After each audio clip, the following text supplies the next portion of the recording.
మహద్ సత్యాగ్రహం అస్పృశ్యత వ్యతిరేక ఉద్యమం. అస్పృశ్యత అంటే అన్టచబిలిటీ, అలాగే వివక్ష అంటే డిస్క్రిమినేషన్. ప్రధానంగా భారతదేశంలో కుల వ్యవస్థ కారణంగా దళితులు అనేక హక్కులు కోల్పోవడం, దళితులను తాకరాదు, వారి ప్రదేశంలోకి వెళ్లరాదు, ఆలయాల్లో ప్రవేశించరాదు, బహిరంగ నీటి వనరులను ఉపయోగించరాదు అనే నిబంధనల ద్వారా సామాజికంగా బహిష్కరించబడ్డారు. ఇది భారత రాజ్యాంగంలోని ఆర్టికల్ 17 ప్రకారం నేరం. దీన్నే అస్పృశ్యత, అన్టచబిలిటీ అంటాం. అలాగే వివక్ష, డిస్క్రిమినేషన్, ఒక వ్యక్తిని లేదా సమూహాన్ని వర్ణం, కులం, మతం, లింగం, భాష, ఆర్థిక స్థితి, ప్రాంతం ఆధారంగా తక్కువగా చూడటం. ఇది కేవలం భారతదేశంలో మాత్రమే కాదు, ప్రపంచవ్యాప్తంగా ఉన్న సమస్య. దీనికి జాతీయ మరియు అంతర్జాతీయ హక్కులు వివక్షను నిషేధిస్తున్నాయి. సింపుల్గా చెప్పాలంటే అస్పృశ్యత అంటే కుల వ్యవస్థపై ఆధారపడి ఉండేది. అలాగే వివక్ష అంటే కులం, వర్ణం, మతం, జాతి, లింగం మొదలైన వాటికి సంబంధించింది. మన భారతదేశంలో మనుస్మృతిలోని నియమాల వల్ల చాలా ఏళ్లుగా దళితులు మరియు అస్పృశ్యులు అనేక అన్యాయాలకు గురయ్యారు.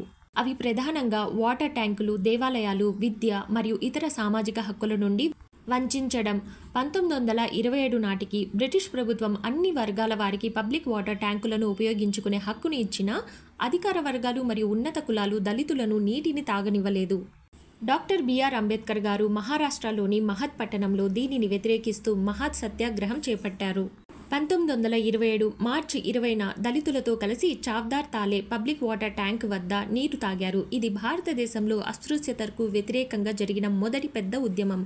దీనికి భయపడి ఉన్నత కుల సంఘాలు అక్కడున్న నీటిని గంగాజలంతో శుద్ధి చేసి దళితులపై దాడులకు కూడా పాల్పడ్డారు.